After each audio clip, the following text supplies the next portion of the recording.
అసలు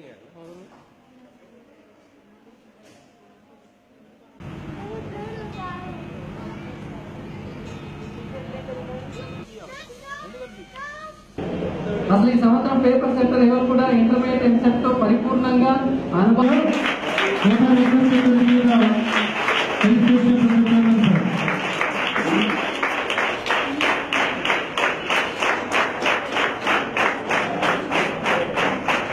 Next, I request a remarkable success achieved by Alphabet students.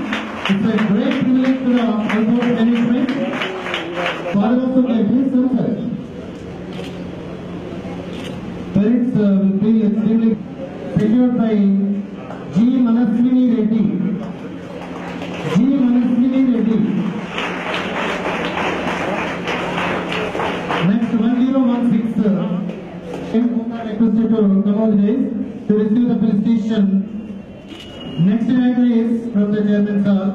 Wakar Jelis rank is 832. Next chairman sir. Both the parents came, mother and father. Both are very happy with the rank of their felicitation. Next 651.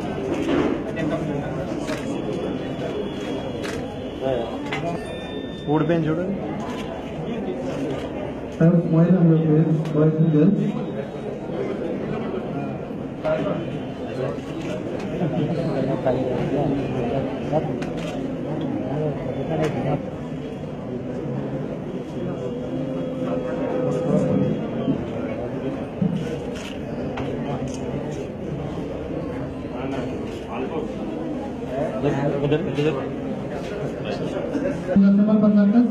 Have smile on your face. Success వచ్చినప్పుడు నవ్వుకుంటూ ఉండాలి. ఇప్పుడు uncles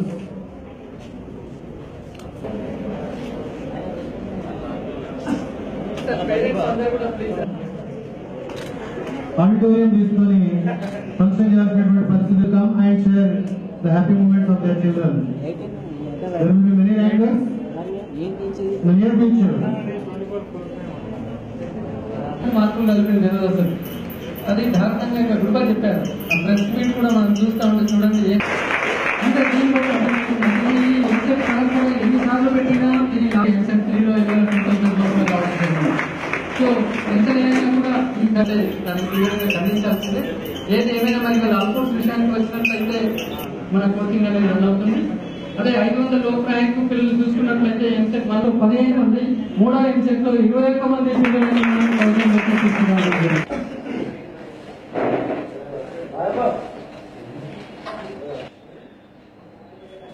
ఎంతో ఉత్కంఠగా ఎదురు చూస్తున్నారు medical ఫలితాల గురించి. మళ్ళీ ఏం సంచలనం జరుగుతుందా, ఈసారైనా నిలదొక్కుంటుందా, మరి మరొకసారి ఇంకా క్యాన్సిల్ అయ్యే అవకాశాలు ఉన్నాయా అన్న తరుణంలో మొత్తానికైతే మమాన్పించుకున్నారు మన ఎంసెట్ కన్వీనర్ గారు.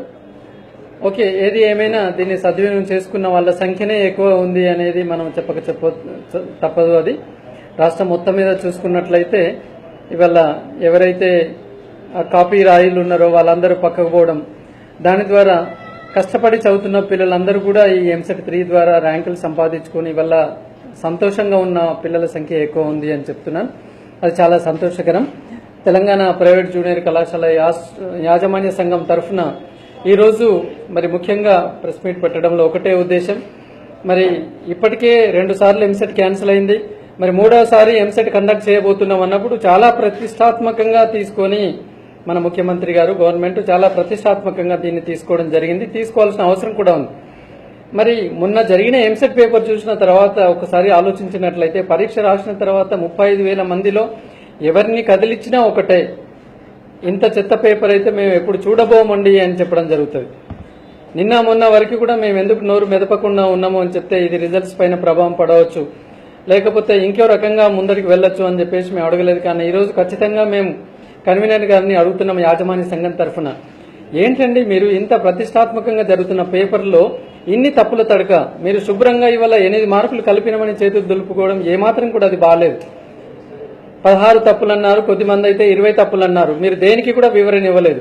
160 మార్కుల ప్రశ్నల్లో 20 తప్పులు ఉండడము అనేది ఎంత సిగ్గుచేటు అంటే ఇవాళ తెలంగాణ రాష్ట్రం అసలు తలెత్తుకొని ఉండలేని పరిస్థితికి మీరు మళ్లీ దిగజార్చారు. ఒకవైపు మన ప్రభుత్వం, ముఖ్యమంత్రి కేసీఆర్ గారు ఈ రాష్ట్రంలో విద్యా వ్యవస్థను ఎంతో స్థాయికి తీసుకెళ్లాలనే ప్రయత్నంలో అకుంఠిత దీక్షతోటి ఎన్నో విమర్శలను ఎదుర్కొన్నా పర్లేదు, అటు ప్రైవేట్ కావచ్చు, ప్రభుత్వం కావచ్చు, నాణ్యమైన విద్యనే లక్ష్యంగా అని చెప్పేసి ఒకవైపు కేసీఆర్ గారు ముందుకు వెళ్తా ఉంటే, మరి ఈ రోజు ఎంసెట్ 3 క్వశ్చన్ పేపర్ పరిస్థితిని చూస్తే అర్థమవుతున్నది చాలా అధ్వానమైన పరిస్థితుల్లో. ఒక మిస్టేక్ ఉంటేనే ఒకప్పుడైతే ఎంతో దారుణంగా ఫీల్ అయ్యే పరిస్థితుల్లో ఇవాళ ఏకంగా 8 మార్కులు కలుపుతున్నామని చెప్పారు. అసలు కలిపిన సంస్కృతి కూడా లేదు. మొన్న ఎంసెట్ 2లో చూసుకున్నట్లయితే తప్పైన ప్రశ్నలను తీసివేసి మిగతా వాటికి మార్కులు ఇవ్వడం జరిగింది. మరి ఇవాళ 8 మార్కులు కలిపారు, దేనికి మార్కులు కలపలేరు, మిగతా ఎందుకు కలపలేదు అన్న దానికి కూడా వివరణ లేదు. మరి ఇవాళ ఎంసెట్ కన్వీనర్ గారు మనసాక్షిగా తెలుసుకోవచ్చు, 50,000 మంది పరీక్ష రాసినప్పుడు కూడా మీకు ఎన్ని రికమెండేషన్స్ రాలేదు, అంటే క్వశ్చన్ పేపర్ పైన మీకు ఎన్ని కూడా రాలేదు రిక్వెస్ట్లు. మీరు పేపర్లో 200 రిక్వెస్ట్లు వచ్చినాయి అన్నారు. నేను అనుకుంటాను గత 3-4 సంవత్సరాల్లో ఏ పేపర్ ఎగ్జామ్ అయిన తర్వాత కూడా ఇన్ని రికమెండేషన్స్ రాలేదు. మరి 35,000 మంది పరీక్ష రాస్తే ఇన్ని రికమెండేషన్స్ ఎందుకు వచ్చాయి? ఇంత తప్పుల తడకగా క్వశ్చన్ పేపర్ ఎందుకు ప్రచురించడం జరిగింది?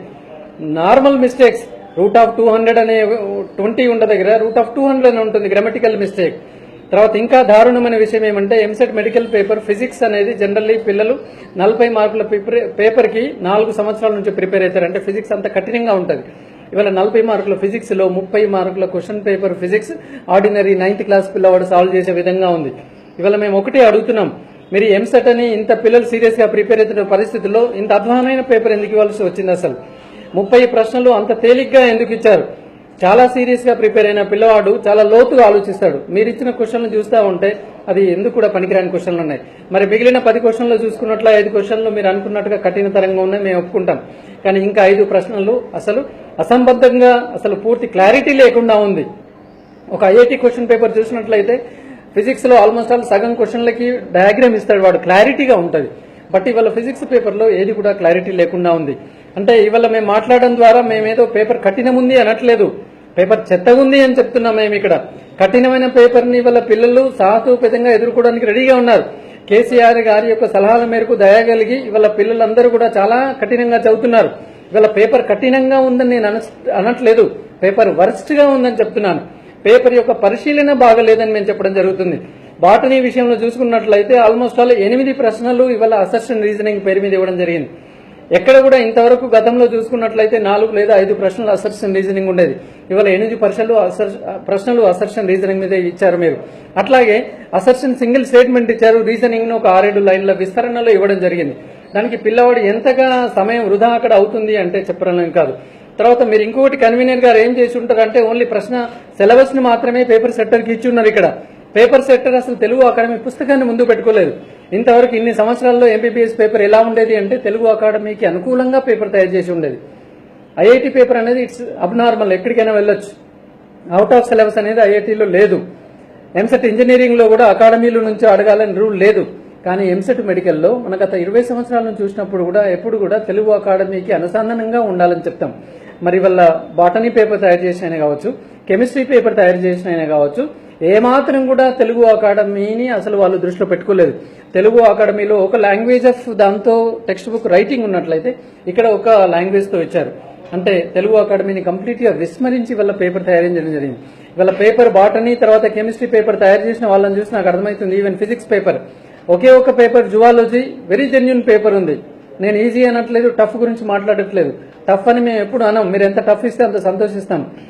జువాలజీ పేపర్ ఒకటి జెన్యూన్ గా ఉంది తప్ప మిగతా పేపర్లు అన్నీ ఎట్లున్నాయంటే ఒక 60-70 సంవత్సరాలు ఒక ముసలు పండిన ఒక ముసలాయనకి ఇచ్చేసి ఇంటర్మీడియట్ కానీ ఎంసెట్ కానీ ఏమాత్రం ఈ మధ్య కాలంలో సంబంధం పరిచయం లేని వాళ్ళను పేపర్ సెట్టింగ్ ఇచ్చినట్టుగా అది అనిపిస్తుంది ఆ పేపర్ చూస్తూ ఉంటే.